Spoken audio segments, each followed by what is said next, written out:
Patriarchs and Prophets, chapter 42, The Law Repeated.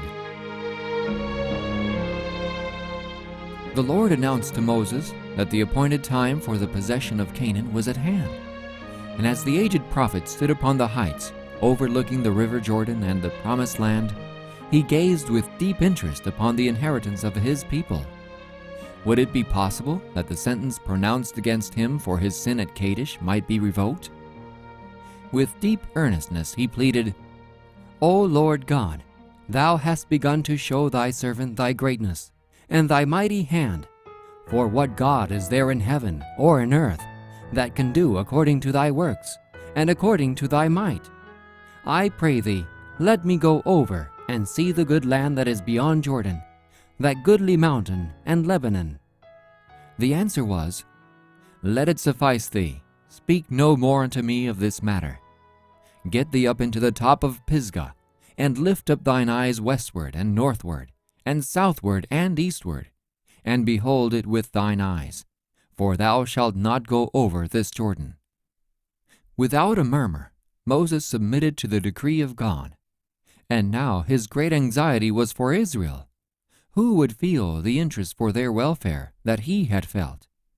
From a full heart he poured forth the prayer, "Let the Lord, the God of the spirits of all flesh, set a man over the congregation, which may go out before them, and which may go in before them, and which may lead them out, and which may bring them in, that the congregation of the Lord be not as sheep which have no shepherd."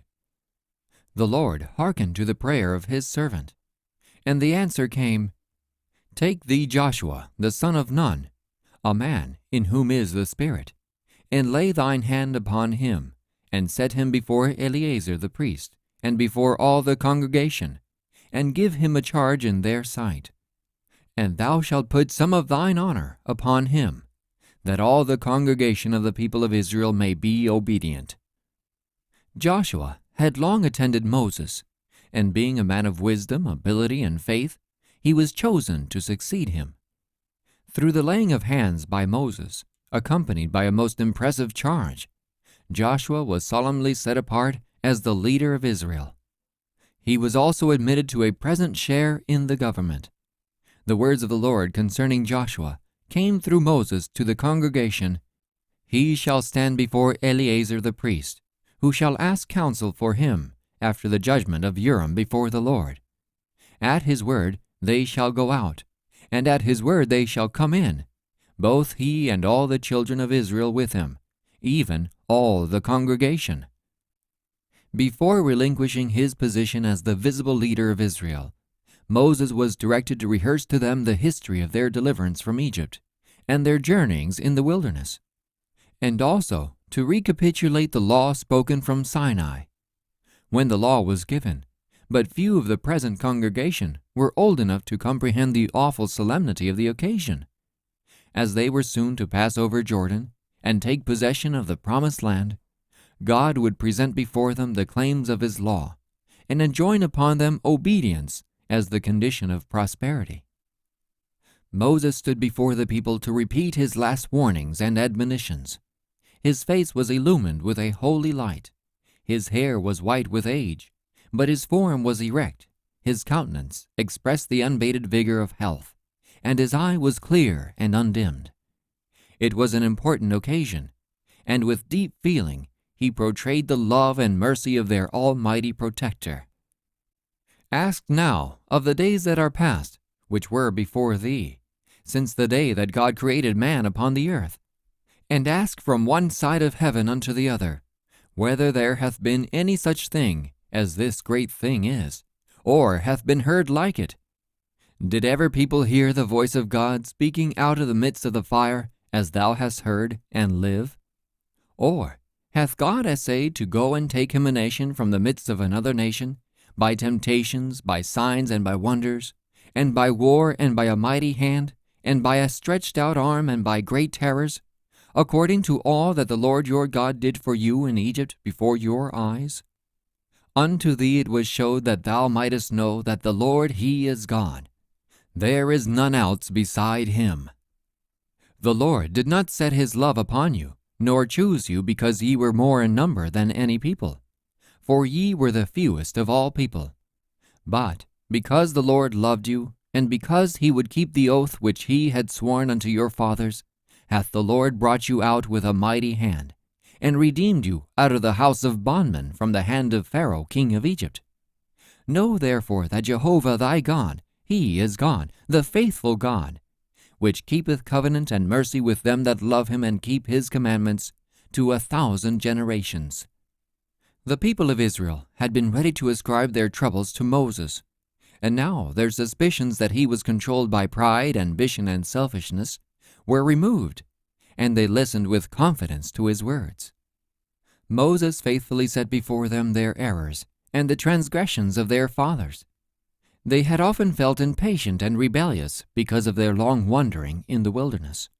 But the Lord had not been chargeable with this delay in possessing Canaan.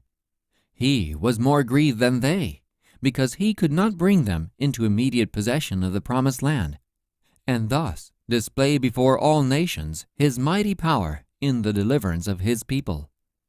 With their distrust of God, with their pride and unbelief, they had not been prepared to enter Canaan. They would in no way represent that people whose God is the Lord, for they did not bear his character of purity, goodness, and benevolence. Had their fathers yielded in faith to the direction of God, being governed by his judgments and walking in his ordinances, they would long before have settled in Canaan, a prosperous, holy, happy people. Their delay to enter the goodly land dishonored God, and detracted from his glory in the sight of surrounding nations. Moses, who understood the character and the value of the law of God, assured the people that no other nation had such wise, righteous, and merciful rules as had been given to the Hebrews. Behold, he said, I have taught you statutes and judgments, even as the Lord my God commanded me, that ye should do so in the land whither ye go to possess it.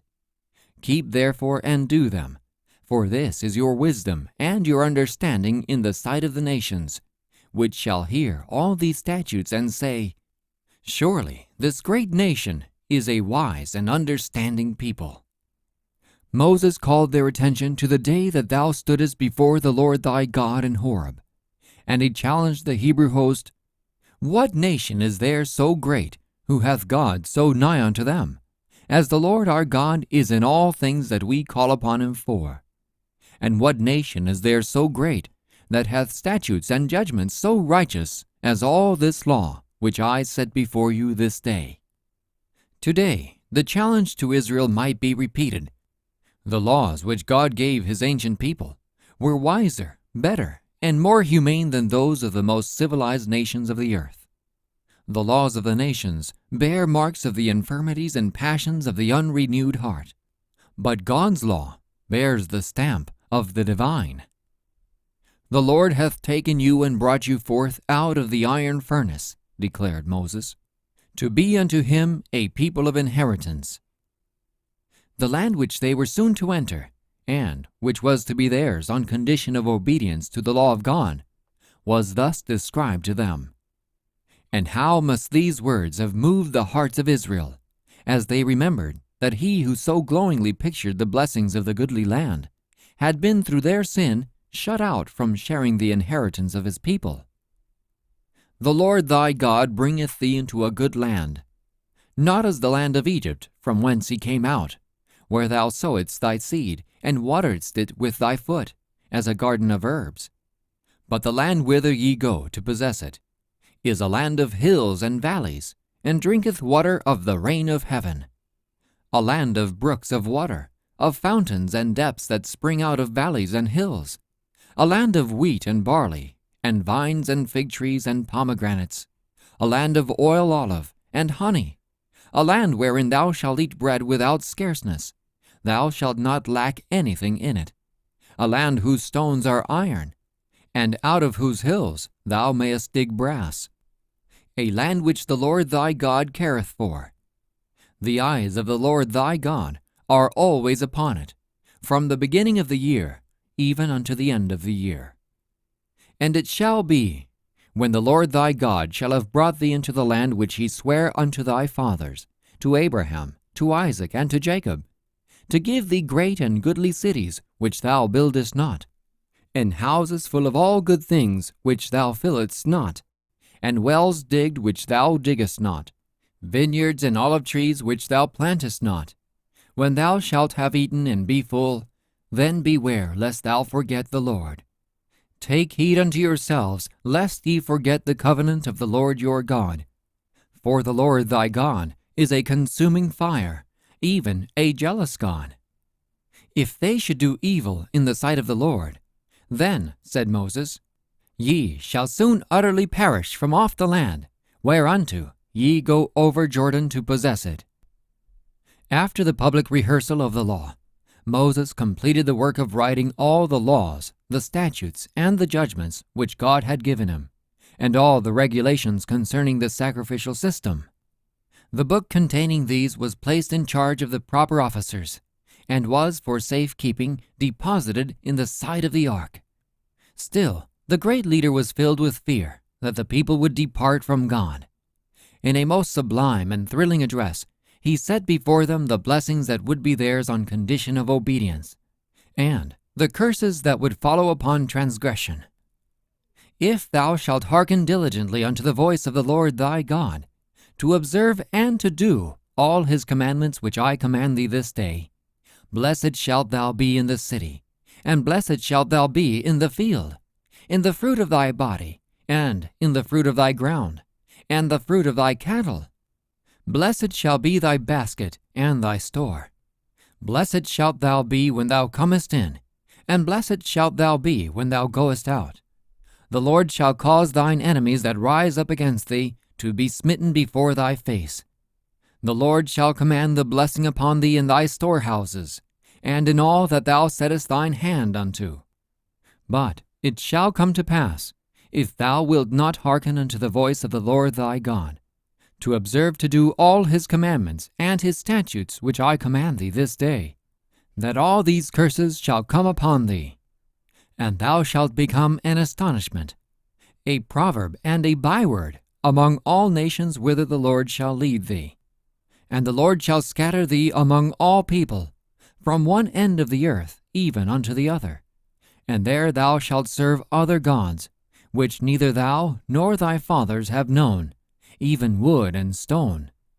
And among these nations shalt thou find no ease, neither shall the sole of thy foot have rest. But the Lord shall give thee there a trembling heart, and failing of eyes, and sorrow of mind. And thy life shall hang in doubt before thee. And thou shalt fear day and night, and shalt have none assurance of thy life. In the morning thou shalt say, Would God it were even. And at even thou shalt say, Would God it were morning, for the fear of thine heart wherewith thou shalt fear, and for the sight of thine eyes which thou shalt see. By the spirit of inspiration, looking far down the ages, Moses pictured the terrible scenes of Israel's final overthrow as a nation, and the destruction of Jerusalem by the armies of Rome. The Lord shall bring a nation against thee from far, from the end of the earth, as swift as the eagle flieth, a nation whose tongue thou shalt not understand, a nation of fierce countenance, which shall not regard the person of the old, nor show favor to the young. The utter wasting of the land, and the horrible suffering of the people during the siege of Jerusalem under Titus centuries later, were vividly portrayed. He shall eat the fruit of thy cattle, and the fruit of thy land, until thou be destroyed. And he shall besiege thee in all thy gates, until thy high and fenced walls come down, wherein thou trustest throughout all thy land. Thou shalt eat the fruit of thine own body, the flesh of thy sons and of thy daughters, which the Lord thy God hath given thee, in the siege and in the straitness wherewith thine enemies shall distress thee. The tender and delicate woman among you, which would not adventure to set the sole of her foot upon the ground for delicateness and tenderness, her eye shall be evil toward the husband of her bosom, and toward the children which she shall bear. For she shall eat them for want of all things secretly in the siege and straitness, wherewith thine enemy shall distress thee in thy gates.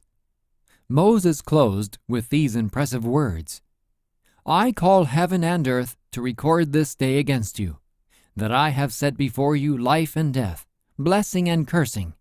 Therefore choose life, that both thou and thy seed may live, that thou mayest love the Lord thy God, and that thou mayest obey his voice, and that thou mayest cleave unto him, for he is thy life, and the length of thy days, that thou mayest dwell in the land which the Lord sware unto thy fathers, to Abraham, to Isaac, and to Jacob, to give them. The more deeply to impress these truths upon all minds, the great leader embodied them in sacred verse. This song was not only historical, but prophetic. While it recounted the wonderful dealings of God with his people in the past, it also foreshadowed the great events of the future, the final victory of the faithful, when Christ shall come the second time in power and glory. The people were directed to commit to memory this poetic history, and to teach it to their children and children's children. It was to be chanted by the congregation when they assembled for worship, and to be repeated by the people as they went about their daily labors. It was the duty of parents to so impress these words upon the susceptible minds of their children that they might never be forgotten. Since the Israelites were to be in a special sense the guardians and keepers of God's law, the significance of its precepts and the importance of obedience were especially to be impressed upon them, and through them upon their children and children's children. The Lord commanded concerning his statutes, Thou shalt teach them diligently unto thy children, and shalt talk of them when thou sittest in thine house, and when thou walkest by the way, and when thou liest down, and when thou risest up. And thou shalt write them upon the posts of thy house, and on thy gates. When their children should ask in time to come, What mean the testimonies, and the statutes, and the judgments, which the Lord our God hath commanded you? Then the parents were to repeat the history of God's gracious dealings with them, how the Lord had wrought for their deliverance, that they might obey his law, and to declare to them, The Lord commanded us to do all these statutes, to fear the Lord our God, for our good always, that he might preserve us alive, as it is at this day. And it shall be our righteousness, if we observe to do all these commandments before the Lord our God, as he hath commanded us. The end of chapter 42 of Patriarchs and Prophets.